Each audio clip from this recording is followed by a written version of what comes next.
Yeah, we're going. I got the mic. I still haven't edited the.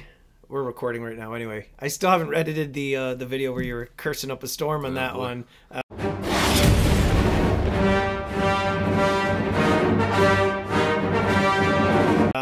How you doing? You good today? Good, man. I'm good, Stormy. Good to see you. Good to see you too. Early Sunday morning. Andrew, he's a very nice guy. He said, "Sure, I'll open up early for you. I've got nothing to do anyway. It's daylight savings. Come on down. We'll record something." So here's what I was thinking. This bucket here, I'm going to tilt this down here. Let's look at that.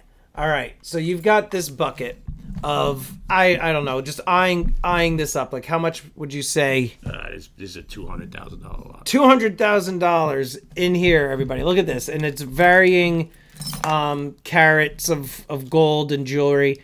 And what we did, what was it, like 2 weeks ago that we did the melting video, right?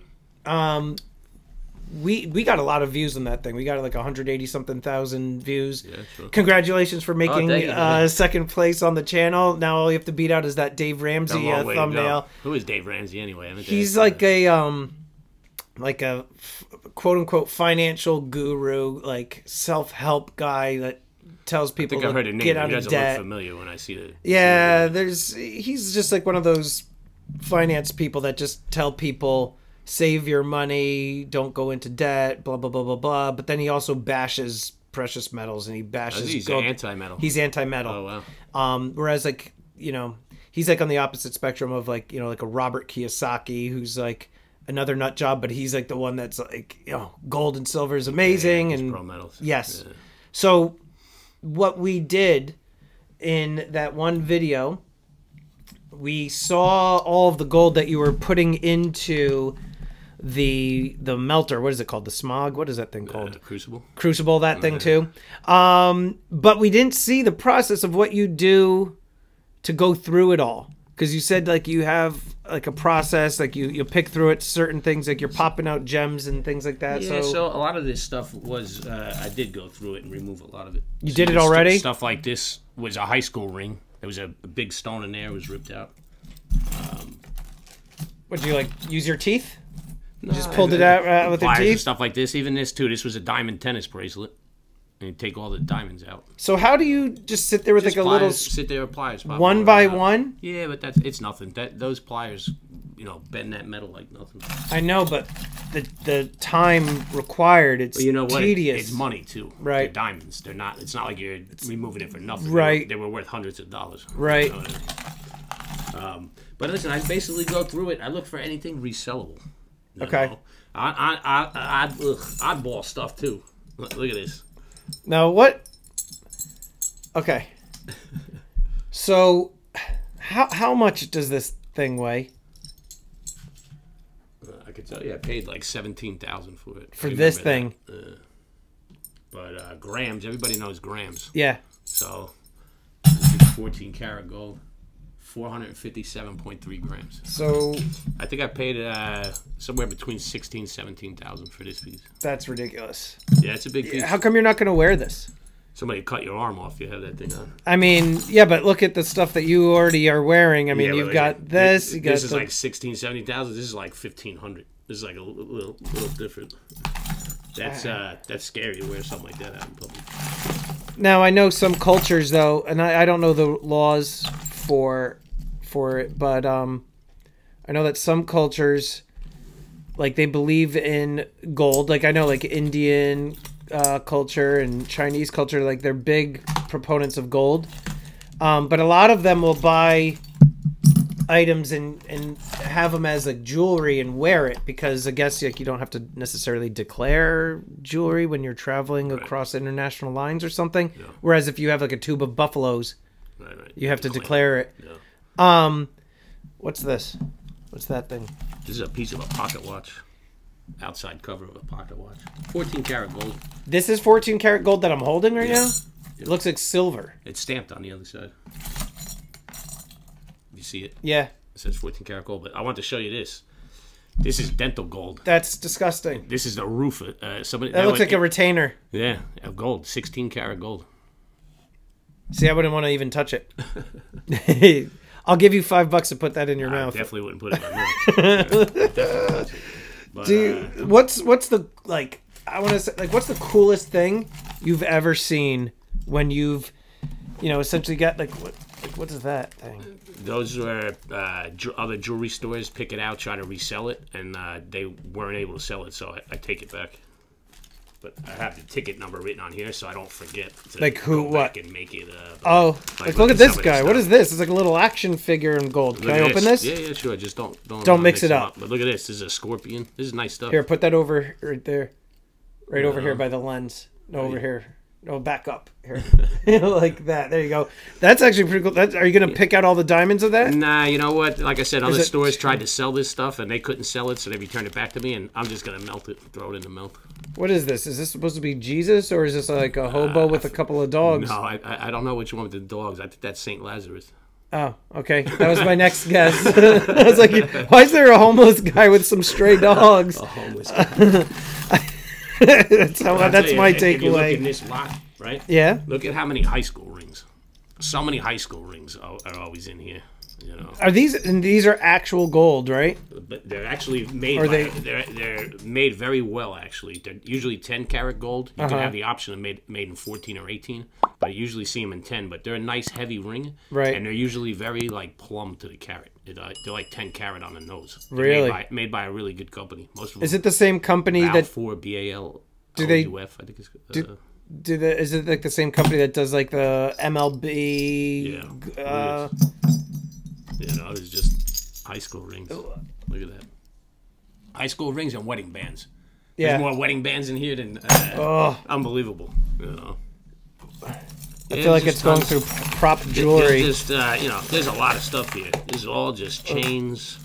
And when you think about the scrap gold jewelry. Yeah, I'm listening. When you think about the scrap gold jewelry, this stuff was given away as gifts, presents, celebrations. It's crazy to think even a lot like this. Right. Imagine the stories. Really stuck on my finger.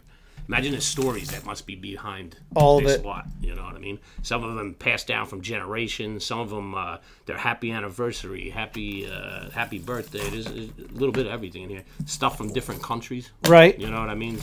Do you ever like see something like when you're like going through it and you're like, oh my god, that's awesome, I gotta have it, and then you keep it? In silver.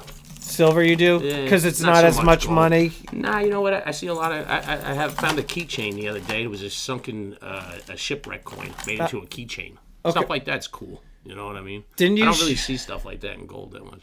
Didn't you show me... was it like a historic or an ancient coin that had like the hole punched through it? Wasn't that like recently? Yep. Gone already. It went in last week's melt. Did you melt it? But what's crazy to me is because I'm here probably now, what would you say, like twice a week on average, and just the amount of full buckets that you have of this type of gold, just how frequently. You were here yesterday. I mean, we couldn't even talk. There was just so much going on that, there's phones going on constantly, people emailing, trying to deal with customers, people coming in.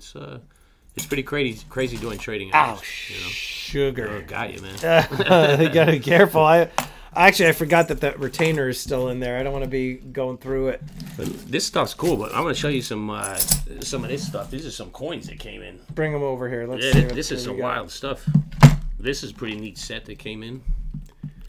What's the significance of this? It's just, see on the back there, MS-70s, decam. So it's and they're proofs. Yeah, but all of this stuff slabbed.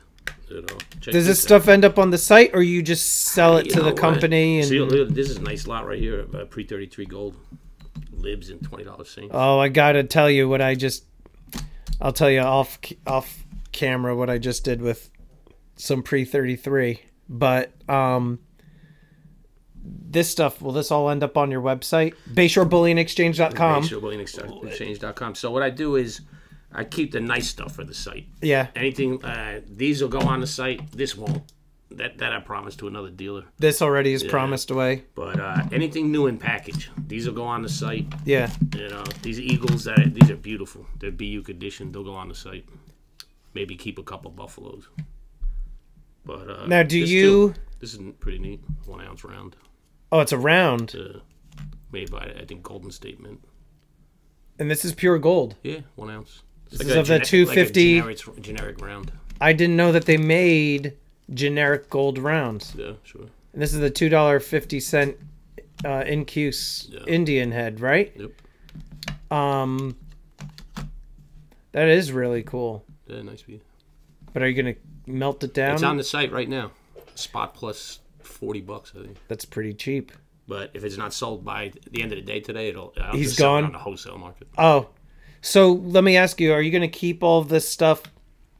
So the stuff that you're keeping for the site, is this stuff that you will actually keep like on hand, or is it stuff that you're going to like you'll post it on the site? I only sell on the site. But what my question is, are you going to, because you're locking up a substantial amount of cash, right? And so, like, for example, this, are you going to actually keep it on there, or you're going to post it that you have it, and then if it sells, you order it? Yeah, I usually Do you know what I'm saying? I usually keep You'll like keep 10, it in 15 ounces in stock at You'll all just times. keep it. And as it sells, I just reorder it. Yeah. You know what I mean? And this is a eagle. It's an eagle. Yeah, I could see the reeded edge is gone. Do you ever take any of your proof buffalo? Is that a proof? No, it's not a buffalo. proof. I was just. Just a buffalo. Do you ever take your stuff and as you're like looking at the pre-33 or whatever, do you ever like send it in for grading? If it's a good year, if it's worth it, you know, if it's you got to look it up. If that year and that grade is worth it to do, it's definitely worth it. So you'll look through each and every year that Yeah. you take in, and Yeah, sure. yeah, because you could be leaving money on the table or Yeah, something. absolutely. Especially with these, you know, certain years are worth big money. Right. You know, and you really got to. See, I don't pay attention to any of that. Yeah. I probably should, but it's like it's like a time thing. Like I just. Well, I you don't know. definitely got to glance and look for Carson City. That's a no-brainer. Well, that's You know for what I mean? silver, right? Yeah, But there's Carson City. there's at Carson City 333 gold? Yeah, absolutely. I learned something new. I had no idea. Yeah. I'm gonna look at because I have a couple. I'm pretty sure that the raw pieces that I have, I'm pretty sure that they're not Carson City because I doubt that the coin dealer would have sold me you a Carson City. I do you ever come across? I didn't even know this was a $3 princess Yeah, I think I have one. in gold. Yeah. Yeah. I don't know if I have one on hand, but I've definitely seen I guess it they're before. only gold coins, but I don't know. I know that they're rare from talking to a viewer that they're a rare coin. I'm not a fan of how they look, like the hat on her head or whatever. I think it's kind of goofy looking. How do you do with the pre-33 on the site? Do you do? I don't sell it. Oh, you don't sell It's it. something, and this too, Morgan dollars and pre-33, I only sell wholesale. Just because, you know, take a look at any of these coins. If see the condition that's in, I wouldn't sell that on my site. Oh, because it's it's all just like- scratched. Yeah, and it's the just kind of toning. like, you know, I would sell it as a low premium. Yeah. And like, I don't know, the low premium, the difference between like its melt value and it's as a coin as a low premium is really not worth. It looks like it was circulated Or almost. even something like this. This is in better shape. Yeah. But if I tried to sell that as AU, You or XF, you could see all you know? those scratches. On So let's say I try to sell it as XF. First guy that buys it is going to say, "Oh, you know, there's scratches on this." I don't even like to deal with that. At wholesale, it is what it is. If I send it as XF and you know they say it's XS or F condition, they buy it. You know what I mean? Right. All right. I think this was. I at least learned a couple of things today. That you know, I mean, the amount of stuff that you're bringing in is just crazy. When are you going to be melting this all down? Possibly today. Oh, all right. I'll have to look at the time. Maybe we'll do something. But so at Friday, this is a load from Friday. I took in a lot of metal. I have like tons of positions hedged. Yeah. So like I was looking before, maybe 60, 70 ounces locked in at Friday's prices. So I have to look through this, and first I melt down the scrap gold, see how much gold I have here, and then I look back and see what I paid on everything, and try to position the orders and try to maximize you know, my profit on the day. wow. It's a process. I leave it long going into the weekend. You know, there's a lot of stuff going on in the world, and like from Friday to Monday, who knows what's going to happen. So I usually stay a little bit longer. Okay. Leave the position open a little bit longer. Right. You know, going into the weekend. I know you've explained it to me like 6 times, and it still sometimes just sounds like you're speaking so listen, Greek to me. So let's say there's 100 ounces here, right? Let's say there's 100 ounces. Yeah. I lock in 60. Yeah. I leave 40 ounces long going into the weekend. That you're not selling. You're just going to wait and I'm see. taking the gamble and see what's going to happen on the weekend. Gotcha. You know? Like I said, there's a lot going on. We could have breaking news over the weekend, and Monday morning it could skyrocket. You know what I mean? Could drop also. But it's you know. That makes sense. That clicked. That point, registered. I understand. At that point, I keep coins. Let's say I dump the scrap gold, and if it started to come down a little bit, I'd sit on the coins, try to get the premium on the website to make up for that little bit of money. Right. You know? Cool, man.